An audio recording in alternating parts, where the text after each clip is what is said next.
February 18th, Exodus 38 verse 1 to 39 verse 31. Bezalel constructed the altar of burnt offering from acacia wood. It was square 7.5 feet long and 7.5 feet wide, and was 4.5 feet high. He made horns for it on its four corners. The horns were of one piece. Then he overlaid it with bronze. He made all the altar's utensils, the pots, shovels, basins, meat forks, and fry pans. He made all its utensils of bronze. He constructed for the altar a grate of bronze mesh under its ledge, halfway up from the bottom. At the four corners of the bronze gate he cast 4 rings as holders for the poles. He also made the poles of acacia wood and overlaid them with bronze. Then he inserted the poles into the rings on the sides of the altar, in order to carry it with him. He constructed the altar with boards so that it was hollow. He made the bronze basin and its stand from the bronze mirrors of the women who served at the entrance of the tent to the tent of meeting. Then he made the courtyard. The hangings on the south side of the courtyard were of finely spun linen, 150 feet in length, including their 20 posts and 20 bronze bases. The hooks and bands of the posts were silver. The hangings on the north side were also 150 feet in length, including their 20 posts and 20 bronze bases. The hooks and the bands of the posts were silver. The hangings on the west side were 75 feet in length, including their 10 posts and 10 bases. The hooks and bands of the posts were silver. The hangings on the east toward the sunrise were also 75 feet in length. The hangings on one side of the gate were 22.5 feet, including their 3 posts and 3 bases. It was the same for the other side. The hangings were 22.5 feet, including their 3 posts and 3 bases on both sides of the courtyard gate. All the hangings around the courtyard were of finely spun linen. The bases for the posts were bronze, the hooks and bands of the posts were silver, and the plantings for the tops of the posts were silver. All the posts of the courtyard were banded with silver. The screen for the gate of the courtyard was embroidered with blue, purple, and scarlet yarn and finely spun linen. It was 30 feet long, and like the hangings of the courtyard, 7.5 feet high. It had 4 posts, including their 4 bronze bases.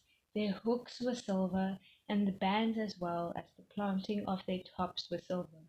All the tent pegs for the tabernacle and for the surrounding courtyard were bronze. This is the inventory for the tabernacle of the testimony that was recorded at Moses' command. It was the work of the Levites, under the direction of Ithamar, son of Aaron, the priest, Bezalel, son of Uri, son of Hur, of the tribe of Judah, made everything that the Lord commanded Moses. With him was Oholab, son of Ahisamach, of the tribe of Dan, a gem cutter, a designer, and an embroiderer with blue, purple, and scarlet yarn and fine linen. All the gold of the presentation of fairing that was used for the project in all the work on the sanctuary was 2,193 pounds, according to the sanctuary shekel. The silver from those of the community who were registered was 7,544 pounds, according to the sanctuary shekel, 2/5 of an ounce per man, that is, half a shekel according to the sanctuary shekel, from everyone 20 years old or more who had crossed over to the registered group. 603,550,000 men. There were 7,500 pounds of silver used to cast the bases of the sanctuary and the bases of the veil, 100 bases from 7,500 pounds, 75 pounds for each base.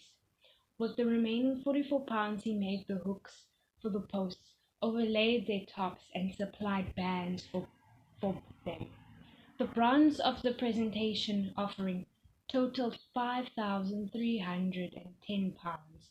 He made with it the base for the entrance to the tent of meeting, the bronze altar and its bronze grate, all the utensils for the altar, the bases for the surrounding courtyard, the bases for the gate of the courtyard, all the tent pegs for the tabernacle, and all the tent pegs for the surrounding courtyard.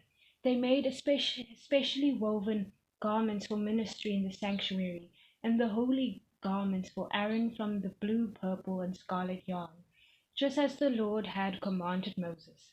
Bezalel made the ephod of gold, of blue, purple, and scarlet yarn, and of finely spun linen. They hammered out thin sheets of gold, and he cut threads from them to interweave with the blue, purple, and scarlet yarn, and the fine linen in a skillful design. They made shoulder pieces for attaching it. It was joined together at its two edges. The artistically woven waistband that was on the ephod was of one piece with the ephod according to the same workmanship of gold, of blue, purple, and scarlet yarn, and of finely spun linen, just as the Lord had commanded Moses. Then they mounted the onyx stones surrounded with gold filigree settings, engraved with the names of Israel's sons, as a gem cutter engraves a seal. He fastened them on the shoulder pieces of the ephod as memorial stones for the Israelites, just as the Lord had commanded Moses. He also made the embroidered breastpiece with the same workmanship as the ephod of gold, of blue, purple, and scarlet yarn, and of finely spun linen. They made the breastpiece square and folded double, 9 inches long and 9 inches wide. They mounted 4 rows of gemstones on it. The first row was a row of cornelian, topaz, and emerald. The second row of turquoise, a sapphire, and a diamond. The third row of hyacinth, an agate, and an amethyst. And the fourth row of beryl, an onyx, and a jasper. They were surrounded with gold filigree in their settings. The 12 stones corresponded to the names of Israel's sons. Each stone was engraved like a seal with one of the names of the 12 tribes. They made braided chains of pure gold cord for the breastpiece. They also fashioned 2 gold filigree settings and 2 gold rings, attached the 2 rings to its 2 corners. Then they attached the 2 gold rings to the two gold cords to the 2 gold rings on the corners of the breastpiece. They attached the other ends of the 2 cords to the 2 filigree settings, and in this way attached them from the ephod shoulder pieces in front. They made 2 other gold rings and put them at the 2 other corners of the breastpiece on the top that is next to the inner border of the ephod. They made 2 more gold rings and attached them to the bottom of the ephod's 2 shoulder pieces on its front, close to the seam above the ephod's woven waistband. Then they tied the breastpiece from its rings to the rings of the ephod with a cord of blue yarn, so that the breastpiece was above the ephod's waistband and did not come loose from the ephod. They did just as the Lord had commanded Moses. They made the woven robe of ephod entirely of blue yarn. There was an opening in the center of the robe, like that for a body armor, with a collar around the opening so that it would not tear. They made pomegranates of finely spun blue, purple, and scarlet yarn on the lower hem of the robe. They made bells of pure gold and attached the bells between the pomegranates, all around the hem of the robe between the pomegranates, a bowl and a pomegranate alternating all around the lower hem of the robe. It is to be used for ministry, just as the Lord had commanded Moses. They made the tunics of fine woven linen for Aaron and his sons. They also made the turban and the ornate headbands of fine linen, the undergarments and the sash of finely spun linen of embroidered blue, purple, and scarlet yarn. They did just as the Lord had commanded Moses. They also made a plate, the holy diadem, out of pure gold, and wrote on it an inscription like the engraving on a seal, "Holy to the Lord." Then they attached a cord of blue yarn to it in order to mount it on the turban, just as the Lord had commanded Moses. Psalm 22, verse 27 to 31. All the ends of the earth will remember and turn to the Lord. All the families of the nations will bow down before you. For kingship belongs to the Lord. He rules over the nations. All who prosper on earth will eat and bow down. All those who go down to the dust will kneel before him, even the one who cannot preserve his life. Descendants will serve him. The next generation will be told about the Lord. They will come and tell a people yet to be born about his righteousness, what he has done. Proverbs 5 verse 18 to 20. Let your fountain be blessed, and take pleasure in the wife of your youth, a loving doe, a graceful fawn. Let her breasts always satisfy you, be lost in her love forever. Why, my son, would you be infatuated with a forbidden woman, or embrace the breast of a stranger? Matthew 27, verse 45 to 66. From noon until 3 in the afternoon, darkness came over the whole land. At about 3 in the afternoon, Jesus cried out with a loud voice, "Ella, Ella, lemia sabachthani." That is, my God, why have you forsaken me?" When some of those standing there heard this, they said, "He's calling for Elijah." Immediately one of them ran and got a sponge, filled it with sour wine, fixed it on a reed, and offered him a drink. But the rest said, Let's see if Elijah comes to save him." Jesus shouted again with a loud voice and gave up his spirit. Suddenly the curtain of the sanctuary was split in two from top to bottom. The earth quaked and the rocks were split. The tombs also were opened, and many bodies of the saints who had gone to their rest were raised, and they came out of the tombs after his resurrection, entered the holy city, and appeared to many. When the centurion and those with him who were guarding Jesus saw the earthquake and the things that had happened, they were terrified and said, "This man really was God's son." Many women who had followed Jesus from Galilee and ministered to him were there looking on from a distance. Among them were Mary Magdalene, Mary the mother of James and Joseph, and the mother of Zebedee's sons. When it was evening, a rich man from Arimathea, named Joseph, came, who himself had also become a disciple of Jesus. He approached Pilate and asked for Jesus' body. Then Pilate ordained that it be released. So Joseph took the body, wrapped it in clean, fine linen, and placed it in his new tomb, which he had cut into the rock, he left after rolling a great stone against the entrance of the tomb. Mary Magdalene and the other Mary were seated there facing the tomb.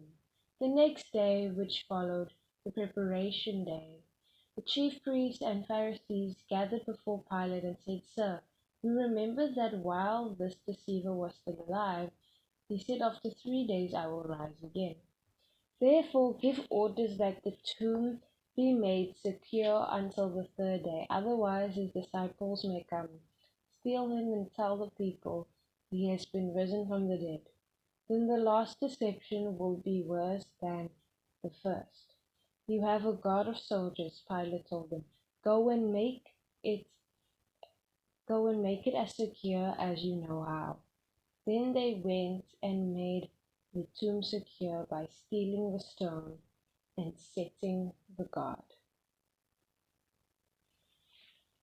The last is the best.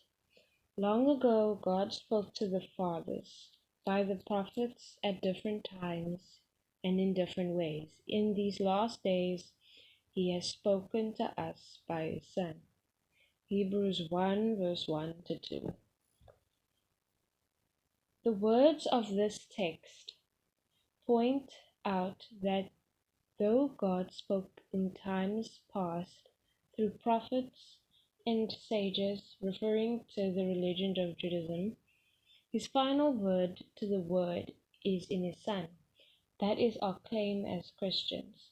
Not that the Jewish religion contains nothing of value, God forbid, but it is not God's last word to the man and woman of His creation. No other world faith claims that its great teacher was God reincarnated. Yet we claim for Christ just that, and also that as God, He meets every human need. He comes to us where we are, and He does the work. He can relieve any plight of the human soul, and He has the power to meet every human need. Every spiritual sensitive person is aware of the presence of guilt which arises from indwelling sin, and is aware too that he or she alone can do nothing to dissolve it. Christ atoned for sin and is able to forgive it. Every normal person also stands in awe of death, knowing it is impossible to escape it, but Christ has conquered death and has opened the way to eternal life. Christ's call is to all humanity. He does not differentiate between groups of people or races. He abides no barriers of class or creed. Whosoever will may come is his constant message. Devotees of other faiths regard Christians as intolerant when they cannot concede, even by implication, that there are any gods or prophets equal to him. He is unique in his person, his mission, and in his finished work, prayer. O God, how can I express my gratitude that I have found the best, or rather that the best has found me? May I lay hold of all that is in Jesus and reflect Him to the world, not in arrogance, but in humility. Amen.